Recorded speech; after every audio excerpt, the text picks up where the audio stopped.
napakaganda talaga ng araw na ito kasi eksakto talaga, no? Pwede ko bang ikwento sa inyo, maikli lang, kung ano ang KOJC para sa akin na hindi naman nila kasapi, hindi ako, at never siguro ako magiging hindi kasapi, no? Magkaiba ang paniniwala ko sa kanila, no? Pero ganun pa man, sa kanila ko naramdaman ang totoong kabaitan. Napakababait na mga tao. Akala ko nga, nung nagsimula ako sa SMNI, akala ko nagbigay ng memo si Pastor na, uy, maging mabuti kayo kay Lorraine. Kasi napakabubuti talaga. Kasi hindi lang talaga ako sanay sa kanila, no, ng ganyang klaseng kabutihan. At saka yung standards for excellence, yung honesty, yung tapang, yung pagmamahal sa bayan, no? So, itong pag pumupunta kayo ng KOJC, doon sa compound na ngayon ay hinahalay ni Bongbong Marcos, no? Para kayong nasa paraiso. At makikita mo, kahit na magulo sa labas, kahit na nandyan na yung mga pulis, no? Nang imoy espiya sa kanila at tinatreten at hinaharas, pag pumasok ka ng KOJC, para siyang paraiso. Totoo yan. I need to tell you what it looks like kasi I don't think, I feel so blessed na naabutan ko at nakita ko yung pag pumasok ka ng isang lugar, kahit hindi ka kasapi, kasapi ka din. Na parang everybody welcomes you, napakaganda ng mga puno, ang linis-linis. Pag kumain ka, ang sarap-sarap, napakasarap ng pagkain. Yung mga tao, lahat masaya, nakangiti. At yung KOJC compound na yan ay pamamahay ng napakaraming members ng KOJC. Nandyan ang mga anak nila. Nandyan ang mga matatanda. Diyan sila nag-aaral, diyan sila naglalaro, diyan sila nagluluto, diyan sila kumakain. Ano ang ginawa ni Bongbong Marcos?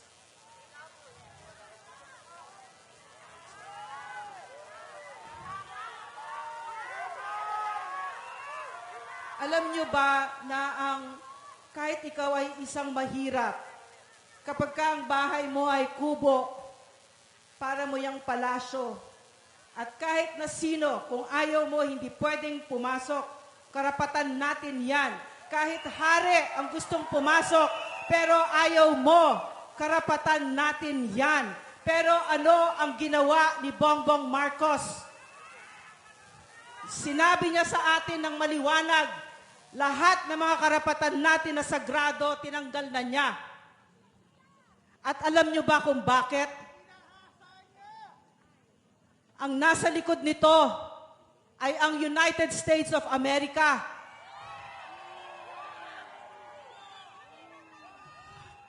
Na amo ni Bongbong Marcos, isinuko na niya ang soberenya ng Pilipinas sa mga Pilipino. What's this? Yeah, later. Yeah, I have it. So, gulat naman ako doon. Nagulat naman ako, ma'am. Okay, so, bakit ba hinahabol si Pastor? Iiklian ko, kailangan ninyong malaman ito.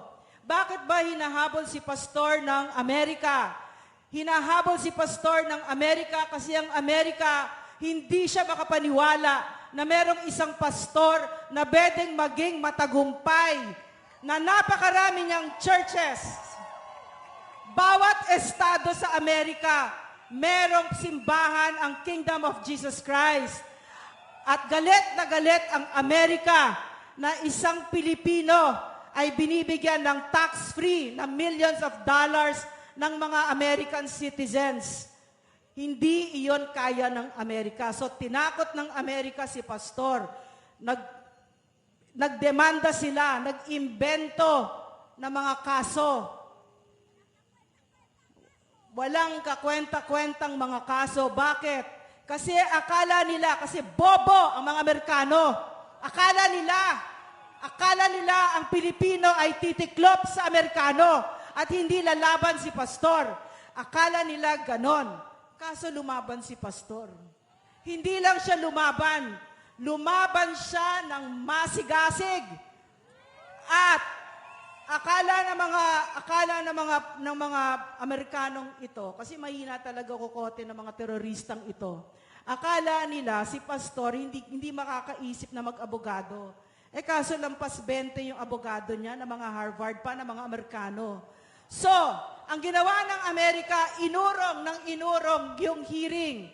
Pinopospone ng hearing. Pero ngayon hindi na nila mapopospone. So, kailangan nilang madukot si pastor at patayin.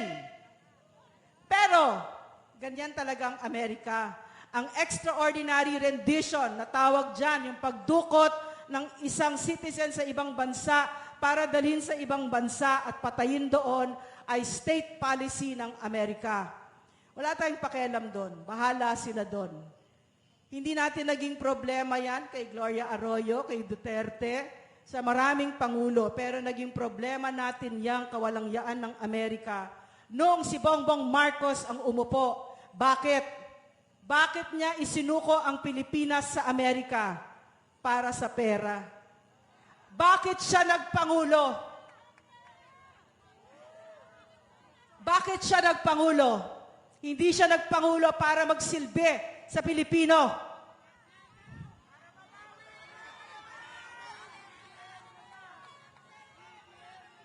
Maliwanag na sa atin ngayon, nalilinlang niya si Inday Sara Duterte. Nilinlang niya tayong lahat. Silang dalawang magkapatid, si Amy Marcos at si Bongbong Marcos, ay nagpunta kay Inday at humingi ng tulong.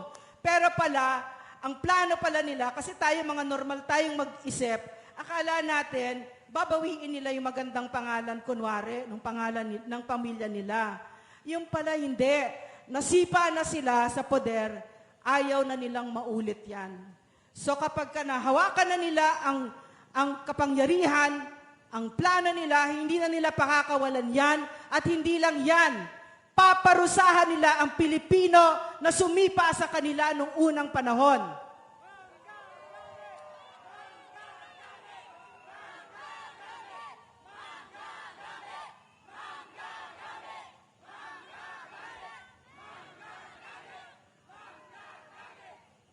Marami pa tayong araw na uupo dito. So marami tayong pwedeng pag-usapan na atraso ng walang kwentang Bongbong Marcos na ito.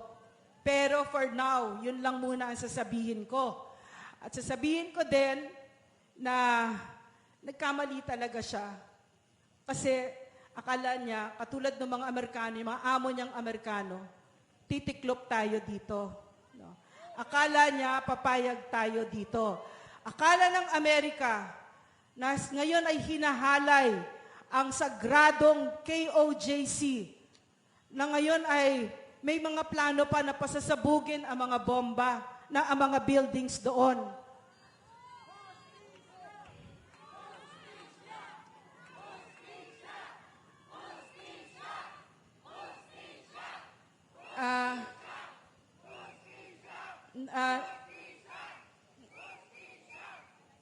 Kahit hindi ako kasapi ng KOJC, napakasakit isipin yon. So, para doon sa mga akala nila tungkol kay Pastor Kibuloy lang ito at tungkol lamang ito sa KOJC, nagkakamali kayo.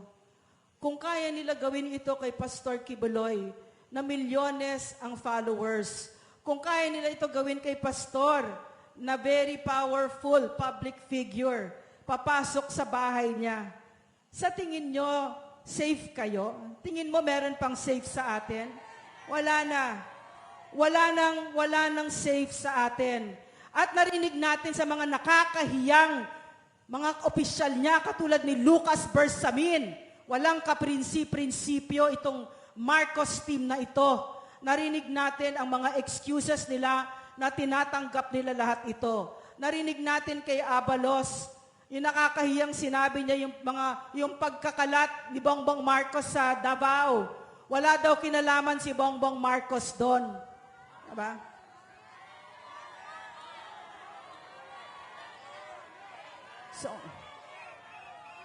So maliwanag, yung nangyayari sa Davao, kung napapanood ninyo, nakakaiyak, tinitear gas sila. Yung huling beses na may tinitear gas ay yung panahon pa ni Trillanes. No? So napakatagal na nun. So ngayon, ako nambuhay ako, nung martial law baby ako, so naabutan ko yung panggigipit ng Marcos administration. So isang magandang pagkakataon ito na yung mga kabataan na naniwala sa panlilinlang ng mga Marcos na okay sila. Ganito yung dinaanan namin noon. Nakakatakot, pinapatahimik, ang media binayaran, mga magnanakaw, ang mga Marcos, mga Romualdez, kung hindi pa maliwanag yon. So ngayon, ang gusto nilang gawin sa KOJC ay kunin ang mga ari-arian ng KOJC.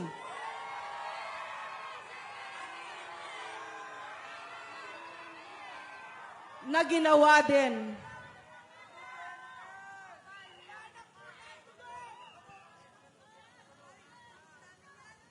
ginawa din ng tatay niya. No?